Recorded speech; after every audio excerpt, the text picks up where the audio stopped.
जरांगेंना मुंबईत मोर्चा काढण्यास हायकोर्टाची मनाई। नवी मुंबईत मोर्चाची परवानगी देण्याची सरकारला मुभा। कितीही आडकाठी आणली तरी मागे हटणार नाही। हायकोर्टाच्या निर्णयानंतरही जरांगेंनी आंदोलनावर ठाम। मुख्यमंत्र्यांच्या स्वीय सहायकांनी घेतली जरांगेंची भेट। जरांगेंचा मोर्चा थांबण्यासाठी सरकारचे प्रयत्न।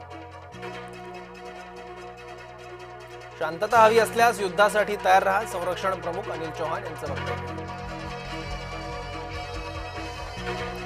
केंद्रीय गृहमंत्री अमित शहा 2 दिवसीय महाराष्ट्र दौऱ्यावर। अमित शहा लालबागच्या राजाचं दर्शन घेणार।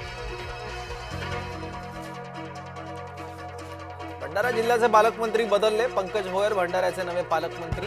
संजय सावकार यांच्या जागी पंकज भोयर भंडाऱ्याचे पालकमंत्री। हाकेंच्या गाडीवर दगडफेक प्रकरणी गुन्हे दाखल। हाकेंचं 14 जणांवर गुन्हा दाखल तर बीडमध्ये जमावबंदी लागू। कोल्हापुरातील मराठा समाज आक्रमक। मराठा भवनाची गेल्या अनेक वर्षांपासून मागणी, मात्र जागा अशोक मानेंच्या संस्थेला दिल्यानं नाराजी।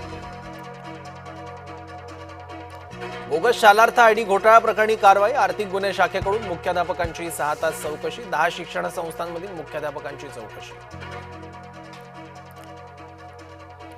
धाराशिवमध्ये स्मशानभूमीच्या वादातून राडा। 2 गटात तुफान राडा। पोलीस गाड्यांवरही दगडफेक। दगडफेकीत 4 ते 5 पोलीस जखमी।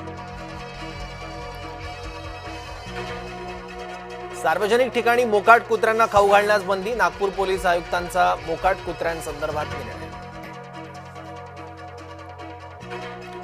वंतारामधील वन्यजीव तस्करीच्या आरोपांची होणार चौकशी। प्राण्यांचा गैरवापर, मनी लॉन्ड्रिंग आरोपांची दखल। ताडोबातील जखमी छोटा मटका वाघाची हायकोर्टाकडून दखल। हायकोर्टानं स्वतःहून दाखल केली याचिका। छोटा मटका वाघाची प्रकृती दिवसेंदिवस खालावते। वडिलांनी मुलीसह प्रियकराला विहिरीत फेकलं। नांदेडच्या उमरी तालुक्यातला धक्कादायक प्रकार। विवाहित मुलीचे लग्न आधीपासून होते प्रेमसंबंध। सैनिक स्कूलमध्ये निकृष्ट जेवण दिल्याचा आरोप। चिखलदऱ्याच्या दीपशिखा गुरुकुल मधला प्रकार। मुख्याध्यापकांनी आरोप फेटाळले।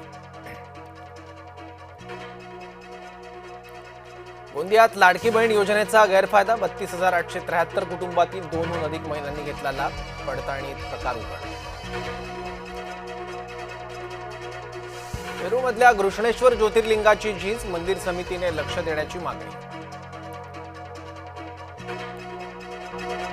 जम्मूच्या डोडामध्ये ढगफुटी। 4 जणांचा मृत्यू। 10 घरं वाहून गेली। मदत आणि बचाव कार्य सुरू। ढगफुटीमुळे वैष्णोदेवी यात्रा स्थगित। वैष्णोदेवीमध्ये भूस्खलन। अनेक जण जखमी। खराब हवामानामुळे वैष्णोदेवी यात्रा पुढे ढकलली। पंतप्रधान मोदी, जिनपिंग, पुतीन एकाच व्यासपीठावर। ट्रम्प यांच्या टॅरिफ दबावाबाबत चर्चेची शक्यता।